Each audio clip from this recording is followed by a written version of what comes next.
ஆரவாரம் எழுப்பி பொதுமக்கள் புத்தாண்டை வந்து மகிழ்ச்சியோடு வரவேற்றுள்ளனர். காவல்துறை தமிழகம் முழுவதும் பல்வேறு சிறப்பு ஏற்பாடுகளை வந்து பொதுமக்கள் புத்தாண்டை கொண்டாடுவதற்காக செய்துள்ளனர். குறிப்பாக சென்னையில் 19,000 காவலர்கள் வந்து பாதுகாப்பு பணியில் ஈடுபட்டிருக்கின்றார்கள். மெரினா கடற்கரையில் 1000 காவல்துறையினர் பாதுகாப்பு பணியில் ஈடுபட்டிருக்காங்க. நாம் நிற்கக்கூடிய இந்த இடம் முழுவதும் சுமார் ஆயிரக்கணக்கான 10,000க்கும் அதிகமான மக்கள் வந்து ஒன்று கூடியிருக்காங்க. இவர்கள் அனைவரும் 2025ஆம் ஆண்டு புத்தாண்டை மிக விமர்சையாக வரவேற்றுள்ளனர். இதான் நாங்கள் ஃபர்ஸ்ட் டைம் இங்கே மெரினா பீச்சுக்கு வந்து பார்க்கறதுக்காக வந்திருக்கோம். ஃபேமிலியோட வந்திருக்கோம். எக்ஸைட்மெண்ட்டாக இருக்குது. இன்னும் 12 o'clock ஆகலை. ஃபங்க்ஷனுக்காக நாங்கள் வந்து ரொம்ப ஆவலாக வெயிட் பண்ணிகிட்ருக்கோம். பார்ப்போம். நெக்ஸ்ட் டைம் நாங்கள் கண்டிப்பாக மறுபடியும் நாங்கள் வந்துகிட்டே இருப்போம். இதான் ஃபஸ்ட் டைம் ஃபேமிலியோடு வந்து ஹாப்பியாக என்ஜாய் பண்ணுறதுக்காக வந்திருக்கோம். நான் ரொம்ப கோவப்படுவேன். இந்த வருஷத்துலேருந்து என் கிட்ஸ் மேலேயோ என் ஃபேமிலி மேலேயோ நான் கோவப்படாமல் இருக்கணும்ன்ட்டு நான் ஒரு ரெஸ்ட்ரிக்ஷன் எடுக்கலான்ட்டு இருக்கேன். மொபைல் யூஸ் பண்ணுறதுங்கிறது ஒரு பார்ட் ஆஃப் லைஃப் தான். அது வந்துட்டு மெயினாக நம்ம எடுத்துக்கக்கூடாது. நார்மலாக எல்லாருமே வந்துட்டு எவ்வளோ தூரம் நம்ம வந்துட்டு ஃபேமிலியை ஸ்பெண்ட் பண்ணுறது அதுதான் முக்கியம். ஆக்சுவலி ஏன்னா மொபைலுங்கிற வந்துட்டு டெம்பரவரி தான். நம்ம எல்லாருமே இம்பார்ட்டன்ஸ் கொடுத்து மொபைலுக்கு தான் இம்பார்ட்டன்ட் கொடுத்துருக்கோம். பட் இப்போதைக்கு என்ன கேட்டிங்க அப்படின்னா எல்லாருமே வந்துட்டு ஃபேமிலியோட ஸ்பெண்ட் பண்ணணும். உங்களுக்கு என்ஜாய்மெண்ட்டாக இருக்கட்டும், உங்களோட பெயினாக இருக்கட்டும், எல்லாத்தையுமே ஷேர் பண்ணக்கூடிய ஒரே விஷயம் வந்துட்டு ஃபேமிலி மட்டும் தான். So I want to take diet foods, okay, and take care of my health in terms of everything to avoid unhealthy foods and go for healthy foods. இது எல்லாருக்குமே பொதுவாக சொல்கிறது.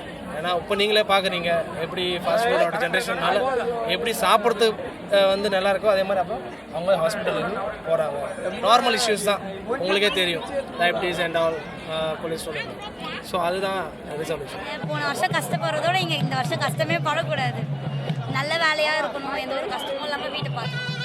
ஒவ்வொரு வருஷமும் ரெசல்யூஷன்லாம் எடுக்கிறாங்களா? அவங்களாம் எப்படி அவங்களாம் ஃபாலோ பண்ணுறாங்கன்னு நினைக்கிறீங்களா? அதெல்லாம் பண்ண மாட்டாங்க. மிஞ்சி போனால் 1 month பண்ணுவாங்கன்னு நினைக்கிறேன். அதுக்கப்புறம் அதெல்லாம் யாராலும் ஃபாலோ பண்ண முடியாது. ஏன்னா அது வருஷம் வர்றது தானே. கண்டிப்பாக நானும் எடுக்கணும்னு தான் நினைக்கிறேன். வந்து ஃபஸ்ட்டு வெயிட் லாஸ் பண்ணோம். எல்லாருமே மெயினாக வந்துட்டு வெயிட் லாஸ் அப்படின்றது தான் ஃபஸ்ட்டு ரெசல்யூஷன். நியூ இயர்னாலே ஒரு வெயிட் லாஸோட ஜேர்னி தான் இருக்கும். தயவு செஞ்சு ஒரு வெயிட் லாஸ் ஜேர்னி ரெசல்யூஷனாக எடுத்திங்கன்னா அந்த இயர் ஃபுல்லாக நல்லா ஃபாலோ பண்ணுங்கள். ஜிம்மில் போயிட்டு இயரில் வந்துட்டு பைசா பே பண்ணிட்டு அதோட விட்டுறாதீங்க. டெய்லியும் நீங்கள் ப்ராக்டிஸ் பண்ணுங்கள், வெயிட் லாஸ் பண்ணுங்கள், ஹெல்த்தியாக இருப்போம். தயவு செஞ்சு ஃபஸ்ட்டு இன்ஸ்டாகிராம், ஃபேஸ்புக் இது எல்லாமே அன்இன்ஸ்டால் பண்ணிவிடுங்க. ஃபேமிலி கூட டைம் ஸ்பெண்ட் பண்ணுங்கள். கண்டிப்பாக மோஸ்ட்டாக நிறைய பேர் பண்ண மாட்டாங்க. நானும் பண்ண மாட்டேன். அதனால நான் ரெசல்யூஷனே எடுக்க மாட்டேன். நான் வந்து ஒரு மாதம் முன்னாடியே ரெசல்யூஷன் எடுத்துருவேன். இன்றைக்கி எடுக்கிற ரெசல்யூஷன் தான் நாளைக்கு. இந்த வருஷம் எடுக்கிற ரெசல்யூஷன் இந்த வருஷம் ஃபுல்லாலாம் கிடையாது. நேற்று எடுத்திங்கன்னா நாளைக்கு பண்ணணும், அவ்வளோதான். ஃபேமிலின்றது ரொம்ப இம்பார்ட்டன்ட் தான். இது கூட அம்மா கூட தான் வந்திருக்கேன் ஆக்சுவலி. இப்போ வந்து ஃப்ரெண்ட்ஸ் யாருமே இல்லை. கடைசி வரைக்கும் ஃப்ரெண்ட்ஸ்லாம் இருக்க மாட்டாங்க. இப்போதைக்கு நீங்கள் ஃப்ரெண்ட்ஸோட இருக்கனா இருங்க, ஆனால் கடைசி வரைக்கும் ஃபேமிலி தான் இருப்பாங்க. இன்னைக்கு இருக்கிற யங்ஸ்டர்ஸ் என்னெல்லாம் மாற்றிட்டா நல்லா இருக்கும், அடுத்த இயர்லாம் சூப்பராக போகணும்னு நினைக்கிறீங்க? இப்போதைக்கு யங்ஸ்டர்ஸ் மட்டும் இல்லை, இப்போதைக்கு அடல்ட்ஸுமே ஃபோனில் தான் நிறையா இருக்காங்க. ஃபோன் கொஞ்சம் கம்மி பண்ணிவிட்டு ரியல் லைஃப்பை பார்த்தீங்கன்னா இன்னும் நல்லாயிருக்கும். கண்டிப்பாக ஃபாலோ பண்ண மாட்டோம். ஒரு வீக் ஃபாலோ பண்ணுவோம், அதுக்கப்புறம் பண்ண மாட்டோம். என்னோட ரெசல்யூஷனே 5 மணிக்கு எந்திரிக்கணும், நல்லா படிக்கணும். ஆனால் சுத்தமாக படிக்க மாட்டேன், எதுவுமே பண்ண மாட்டேன். எனக்கு தெரியும் நம்ம வந்து என்னதான் வந்து மொபைலு ஃப்ரெண்ட்ஸ் இந்த மாதிரி பார்த்தாலும் கடைசி நம்ம கூட இருக்க போகிறது ஃபேமிலி மட்டும்தான்.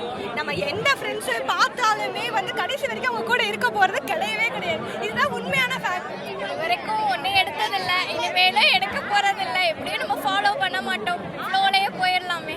சில பேர் பண்ணலாம், அவங்களோட இன்னர் ஃபீலிங்ஸ் பொறுத்து அவங்க பண்ணலாம். ஆனால் நான் இது வரைக்கும் எந்த ரெசல்யூஷனும் எடுத்ததும் இல்லை, ஃபாலோ பண்ணதும் இல்லை. எப்போவுமே எங்கள் அப்பா பேச்சை கேட்கணும்னு ஃபாலோ பண்ண போகிறேன். இனிமேல் இந்த வருஷத்துலேருந்தே இனிமேல் அப்பா பேச்சை கேட்கணும்னு நினைக்கிறேன். சார் வேலை பளு இருக்குது சார், இல்லைன்னு சொல்ல. ஆனாலும் எங்கள் ஆஃபீஸருங்கெல்லாம் வந்து வேலை பளு இருந்தாலும் இதுமாரி எல்லாருக்கும் ஒரு ஃப்ரீனஸ் கொடுத்து பண்ணும்போது எல்லாம் கும்பலாக கூடும்போது அந்த வேலை பளு தெரியுமாது சார். இது வந்து ரெகுலராக நாங்கள் பார்க்குறது தான். ஆனால் இன்றைக்கி கொஞ்சம் எக்ஸ்ட்ரா பார்க்குறோம். இது ஒரு சந்தோஷம். எவ்வளோ வேலை செஞ்சு கஷ்டமாக இருந்தாலும் இன்றைக்கி எல்லோரும் கும்பல் கூட்டி பார்க்கும்போது எங்களுக்கு அந்த கஷ்டமே தெரியாமல் போயிடுது சார்.